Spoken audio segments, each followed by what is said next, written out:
Alors HHC, c'est un habitat handi-citoyen.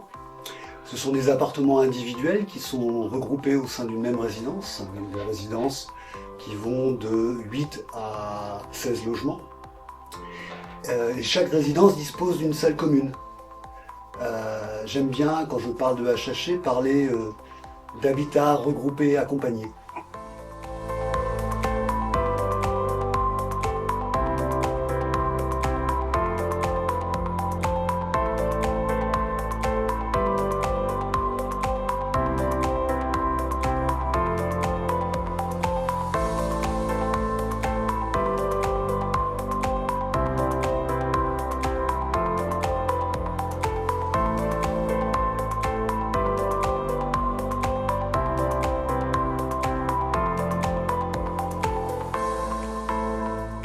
Pour pouvoir habiter dans un HHC, donc être locataire de HHC, il faut juste être reconnu en situation de handicap par la maison départementale des personnes handicapées.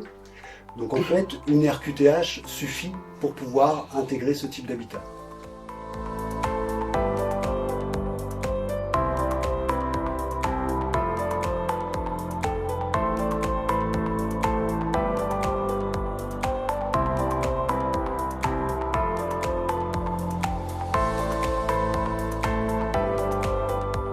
Je m'appelle Grégory Lemeur, j'ai 46 ans. Je suis recherché depuis 2 ans et demi. Galéma et Françoise, j'habite au 26 avenue Boucheur à Saint-Brieuc, au HHC de Molène. Je suis arrivée à l'HHC de Molène le 8 février 2022. Ça fait 2 ans et 2 mois en gros. Donc, je m'appelle Benoît, j'ai 38 ans, je suis non-voyant. Je suis arrivé à la résidence le 4 mars.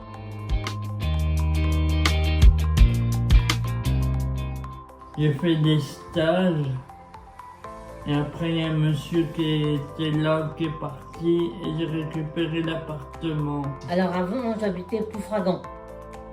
C'était une résidence. Enfin, une résidence, non, c'était des bâtiments, plusieurs bâtiments. Je suis restée 6 ans en gros, là. Et après, je suis arrivée ici. Et donc, je suis arrivée ici pour une raison qu'il y avait une douche italienne. Alors, les 3 points qui nous paraissent essentiels pour intégrer HHC, c'est déjà le simple fait que la nuit, il n'y a pas de veilleur. Donc, il est en capacité d'alerter, de solliciter son voisin, mais d'être seul, sans professionnel la nuit.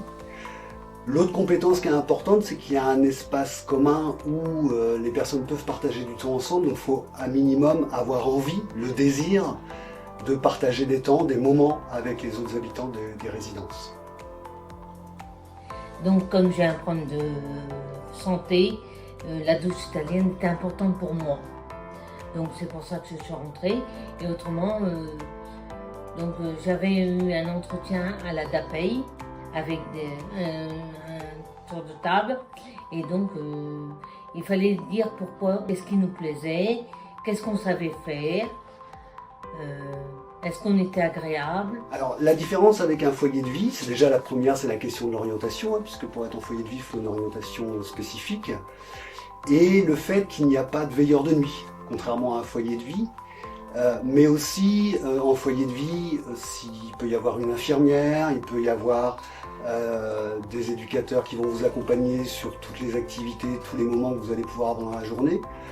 Sur HHC, du coup on fait appel beaucoup et on travaille beaucoup avec les services extérieurs, type cabinet infirmier, service d'aide à domicile, un groupement d'entraide mutuelle, le centre social, voilà, tous ces différents lieux où les personnes peuvent réaliser des activités de vie sociale.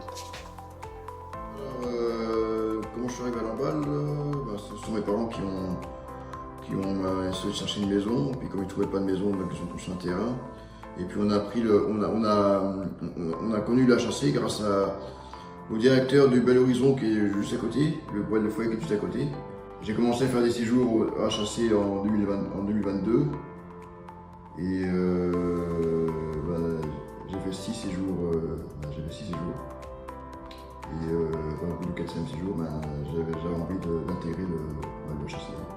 on a sur les résidences un certain nombre de personnes qui vont en accueil de jour sur les différents foyers de vie qui existent. Que ce soit en accueil de jour à temps plein, à temps partiel, ça se définit dans le cadre du projet de la personne.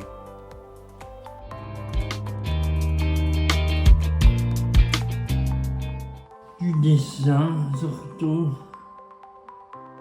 un peu de pâtisserie. Je vais dans des associations presque tous les jours. Je vais dans mon association Le Jeune tous les 15 jours. Et le responsable qui nous propose des sorties.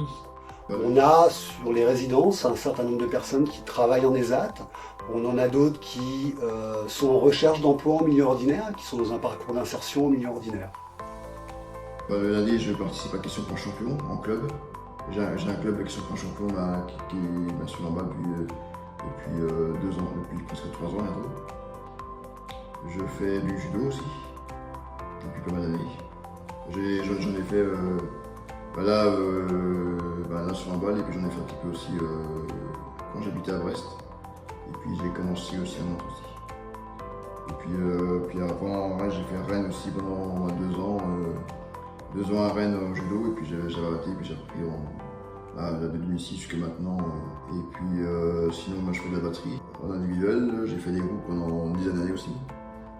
Et puis sinon, je fais de temps en temps, je vais à la salle de Basic 8. Alors la journée, donc il y a, comme je le disais tout à l'heure en introduction, il y a un espace commun. C'est un lieu où les locataires se retrouvent pour partager des temps ensemble, jouer à des jeux de société, discuter, échanger, boire un café. Et puis surtout, définir ce qu'ils ont envie de faire, aller faire une balade, une rando, ou participer à des activités du centre social qui est pas très loin, ou même décider de partager du temps à l'extérieur, au sein d'un GEM, ou simplement des activités sportives. Les activités que j'ai ici, donc c'est des activités que je fais moi-même, ou qu'on fait des activités en bas dans la salle commune, avec des jeux de société, des coloriages, discuter, écouter de la musique ou regarder la télé. Et avec les autres locataires, c'est bien aussi. On est bien ensemble. Quand on est à chercher, on fait tout seul la douche et tout. Les dents. On est hâte à faire ce qu'on Oui. veut. Très bien. Même le ménage, aussi. Le ménage, le balayage, la cuisine.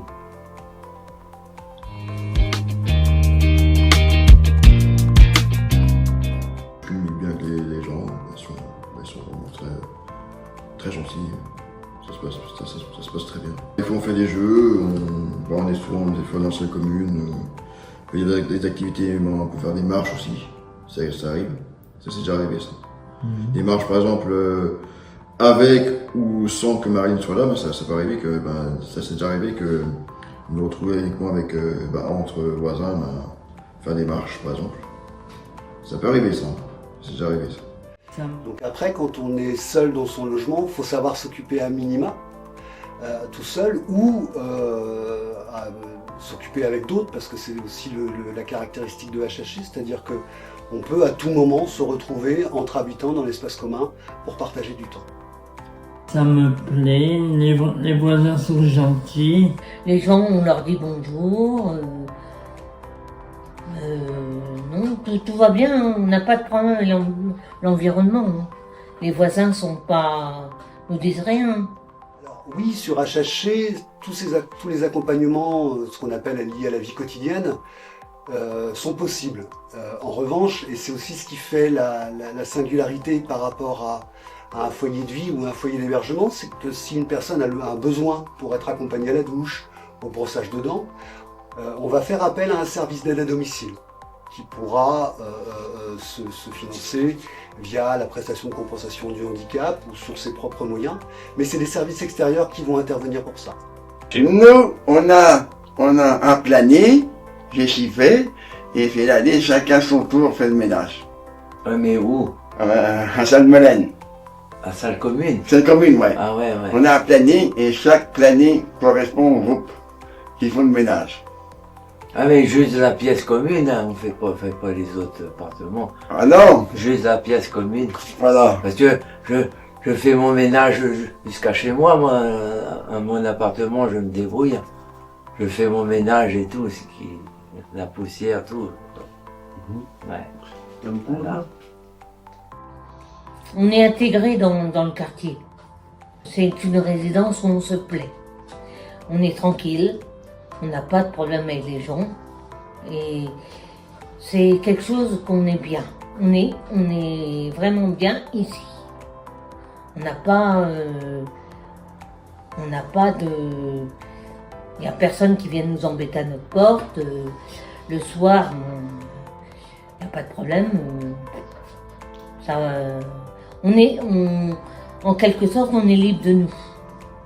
S'il y a des demandes, des projets, des besoins d'activité, ça vient du collectif d'habitants. Et très régulièrement, il se passe des choses. Il y a eu l'an dernier, je citerai cet exemple-là, un concours de pétanque qui a été organisé par les habitants d'une résidence, des sorties collectives, parce qu'il y a une animation locale, voilà, toutes ces choses-là sont possibles.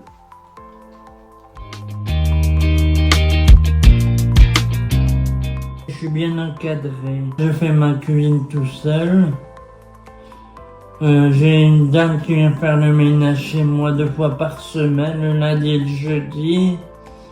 Je fais mes courses avec mes parents 1 fois par semaine. La dame qui vient chez moi, elle s'occupe de l'aspirateur, de temps en temps je l'aide.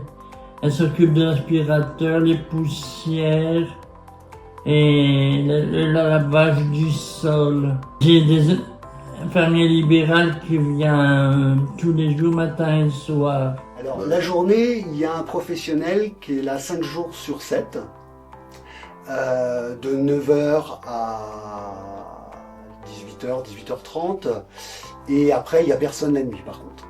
Il n'y a pas de système de veille, de veilleur. Mais on a des personnes qui ont ce qu'on appelle de la téléalarme, c'est-à-dire qu'en cas d'urgence, de chute, ça déclenche une téléalarme et il y a un service extérieur qui peut intervenir. Là actuellement j'ai pas d'aide à domicile.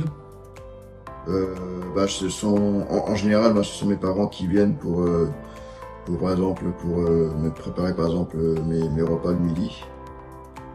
Et ils viennent de temps en temps, par exemple même pour faire le ménage, ils passent de temps en temps pour le ménage. Actuellement c'est ça, mais quand j'étais en temporaire, on faisait appel à une aide à domicile, des gens qui venaient pour préparer tout ça, pour faire un petit coup de ménage. Ça m'apprend aussi d'être à vivre tout seul en autonomie, acquérir plus de... Puis en même temps c'était mon projet aussi, c'est pour ça aussi qu'on est arrivé ici aussi, à Lamballe. C'est grâce à ça, c'est parce que c'est ce dispositif d'appartement. On a des personnes qui préparent elles-mêmes leurs repas, qui font leurs courses. On a des personnes qui bénéficient d'un accompagnement par un service d'aide à domicile pour aller faire leurs courses et éventuellement les aider à préparer le repas. Et on a des personnes qui bénéficient de portage de repas, soit par un ESAT local, soit qui vont chercher chez un traiteur par exemple. Donc c'est vraiment très très individualisé en fonction des compétences, des capacités et des envies de chacun.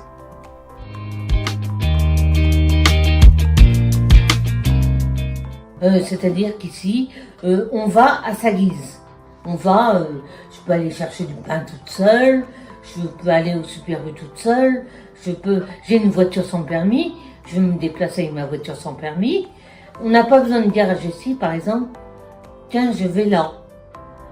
Et puis, des fois, on fait des repas ici, à la salle commune, 1 fois par mois. Avec Jessie, on va faire les courses.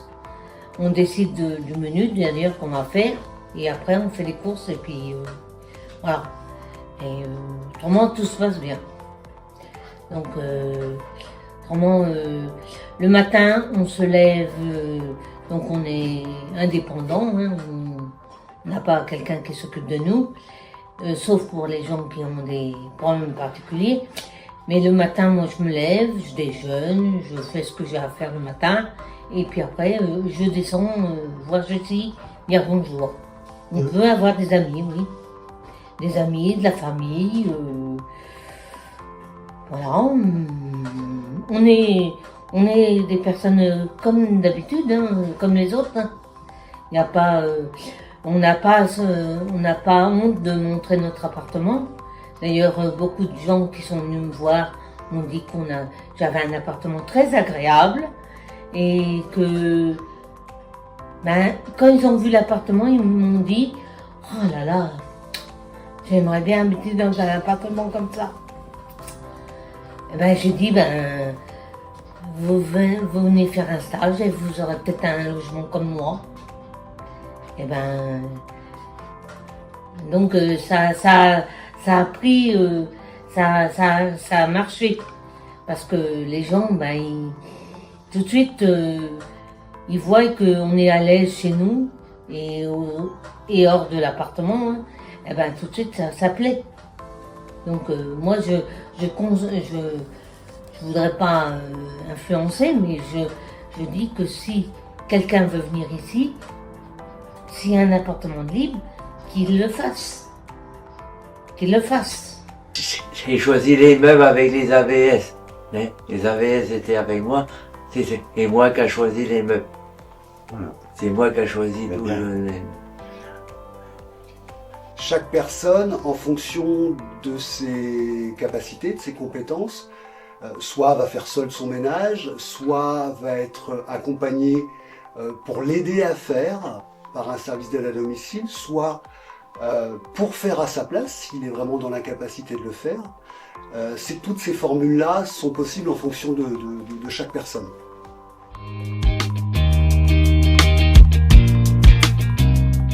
Si les personnes qui veulent venir, il faut les encourager. Moi, ce que je leur dirais, c'est que faire un stage dans l'appartement temporaire et voir comment ça se passe.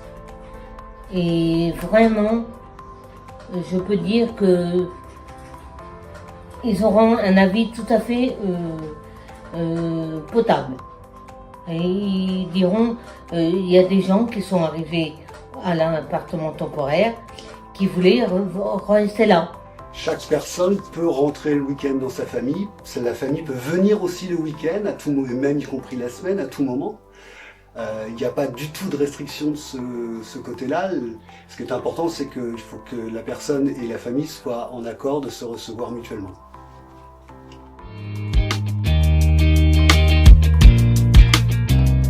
Je suis heureux ici. Dans le logement, je me sens bien. Résidence bien aussi avec je me sens bien. Moi pour l'instant ça fait 2 ans que je suis là, je me sens bien. J'ai mon chat, j'ai mes oiseaux, tout va bien.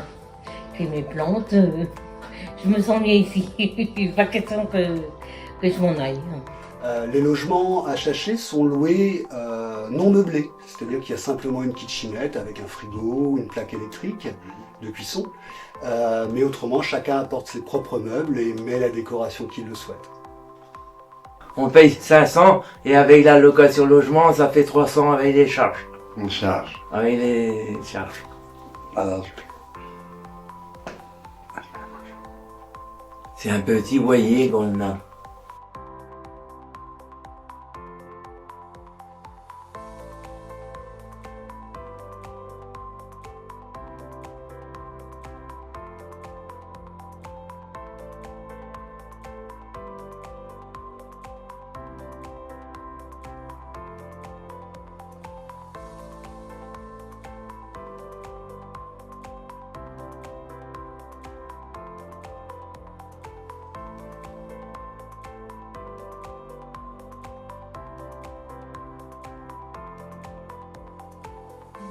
Sur chaque résidence, on a ce qu'on appelle un logement temporaire, mais qui est beaucoup utilisé justement pour expérimenter. Et c'est un point qui est vraiment important, parce que voilà, vivre dans un logement individuel, il faut en avoir envie.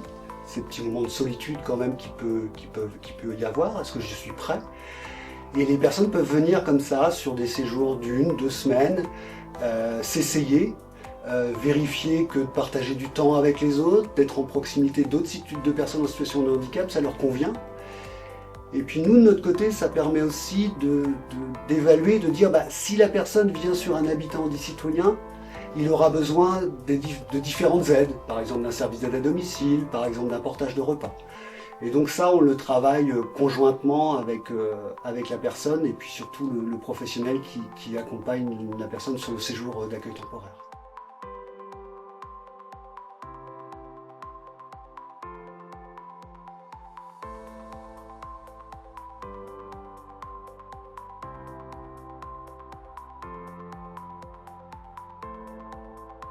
Alors la première étape, c'est de contacter le pôle de service à Plérin.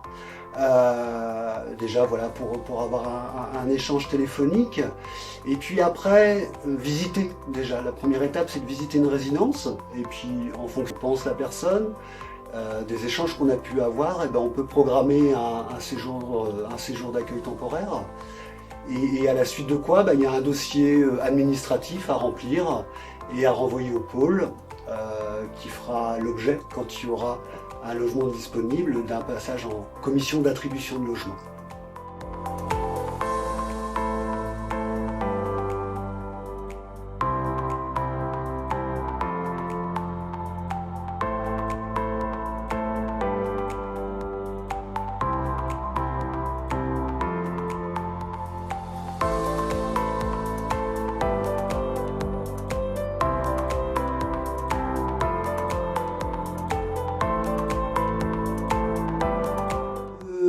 Loyer, charges comprises sur un HHC est d'environ 520 €, auquel les personnes ont droit à l'allocation pour le logement, qui prend à peu près la moitié du loyer. Donc, ce qui fait un reste à charge pour les personnes entre 250 et 300 €.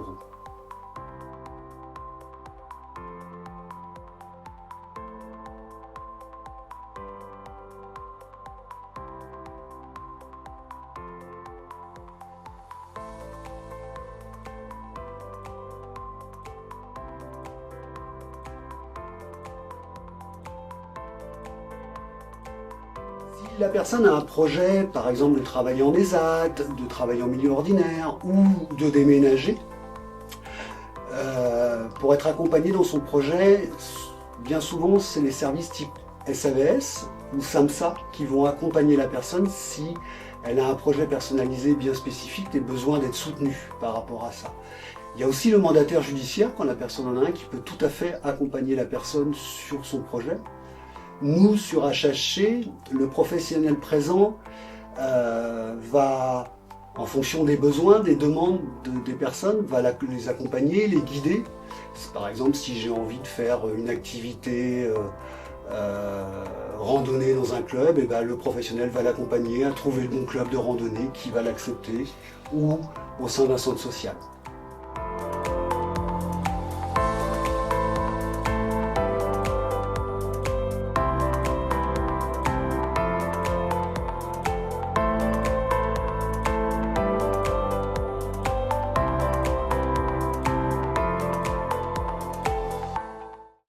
Il n'y a pas d'infirmière.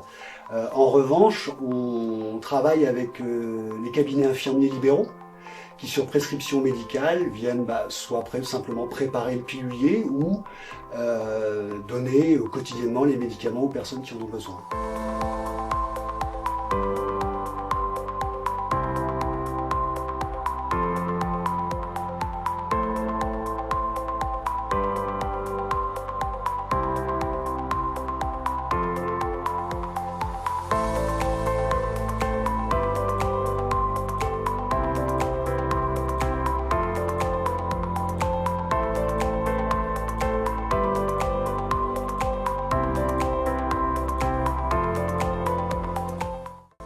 De vivre à deux. Juste le petit point de vigilance, c'est que les logements ils font 30 mètres carrés. Il y a une chambre dans chaque logement, une chambre, un espace séjour. Et donc la question c'est est-ce que 30 mètres carrés suffisent à deux pour vivre? Mais ça c'est les personnes qui pourront nous le dire. On a des couples actuellement sur HHC.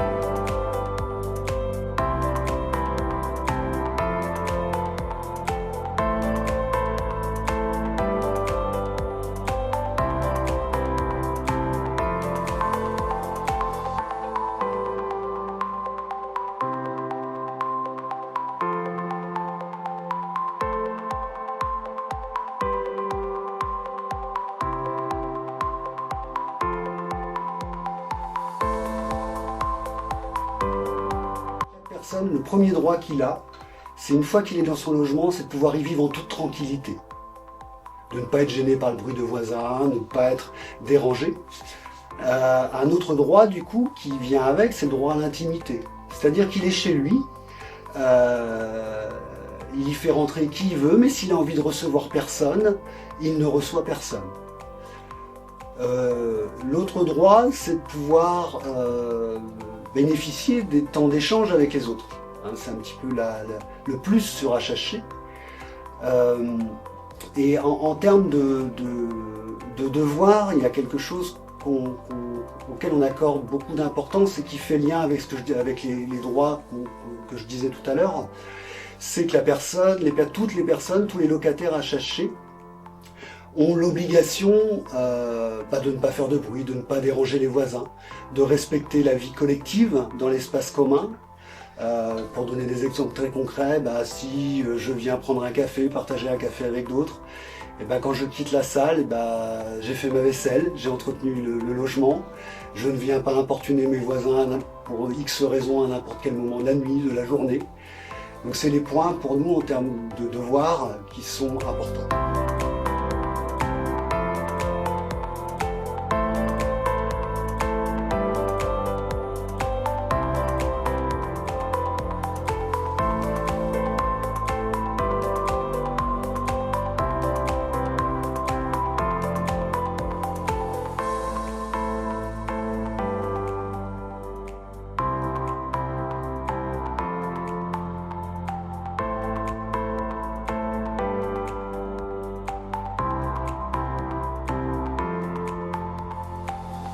Pouvoir intégrer un logement autonome après HHC. Deux possibilités, un service d'accompagnement à la vie sociale ou un SAMSA, ça fait partie de leur mission que d'accompagner quelqu'un à la recherche de logement, à l'installation et à vivre dans un nouveau logement. Mais ça peut être aussi un mandataire judiciaire pour tout ce qui est la dimension juridique, établir un bail, voilà, toutes ces choses-là.